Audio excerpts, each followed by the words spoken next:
Possession d'une religieuse et d'un prêtre. Par la possession, Satan provoque une séparation entre les personnes qui sont consacrées à Dieu et Dieu lui-même. Possession d'une sœur dans un couvent.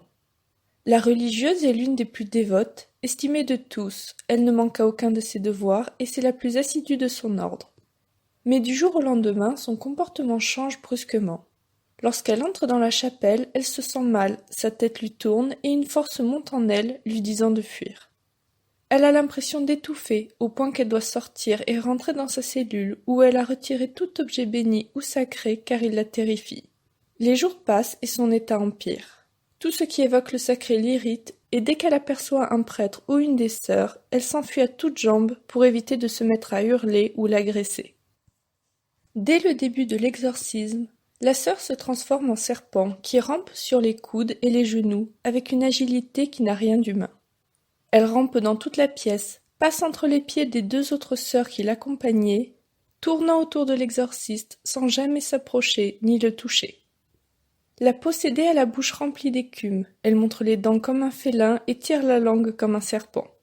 Elle crache des clous, des vis, des ciseaux et des articles en métal de différentes dimensions. À la fin de la séance, la sœur ne se souvient de rien, et l'exorciste lui donne rendez-vous une fois par semaine. La séance suivante, elle est méconnaissable et semble avoir vieilli de plusieurs années, car le diable l'a tourmentée sans ménagement toute la semaine. Le démon lance à l'exorciste un regard lui faisant comprendre qu'il a saisi l'intention de la sœur de se plier aux séances d'exorcisme. Puis, elle se transforme à nouveau en serpent et recommence à ramper dans toute la pièce. Le démon siffle, mais ne répond pas aux questions de l'exorciste. Il hausse la voix et la sœur s'arrête, tournant la tête dans la direction de l'exorciste alors que son corps reste parfaitement immobile. Elle bondit sur lui, mais son visage frappe le crucifix que l'exorciste a placé devant lui pour se protéger. Durant les semaines qui suivirent, l'exorciste n'obtiendra aucune réponse du démon.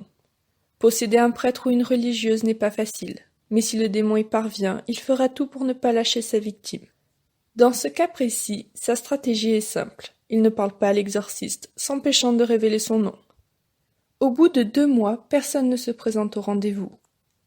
La mère supérieure et toute la communauté ayant décidé d'interrompre les séances d'exorcisme.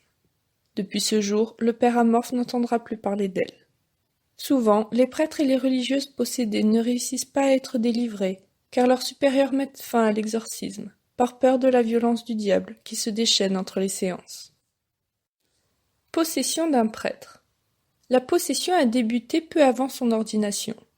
Une femme de la paroisse était venue le voir pour lui demander de l'aide car elle pensait être possédée et pensant qu'elle était folle, son entourage l'évitait.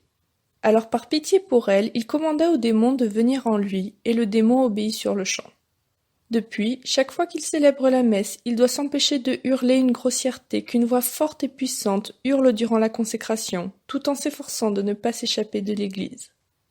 Durant la séance, le prêtre fera remarquer plusieurs fois, de manière extrêmement calme, que l'exorcisme est inutile puisqu'il se sent très bien, et demandera si la séance est bientôt terminée. À la fin de la séance, un silence de glace tombe sur eux. Le prêtre semble bouleversé et ne se souvient de rien. Les séances d'exorcisme dureront plusieurs années au titre d'une par semaine. Mais le fait que la possession ait duré 9 ans et que le possédé soit un prêtre rendra l'exorcisme extrêmement difficile.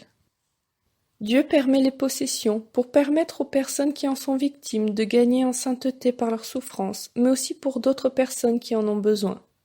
Satan se déchaîne plus particulièrement sur ceux qui se sont consacrés à Dieu et les soumet davantage à la tentation. Parvenir à s'en emparer est pour lui une immense victoire, puisque par un effet de domino, un prêtre en enfer emmène beaucoup d'âmes avec lui.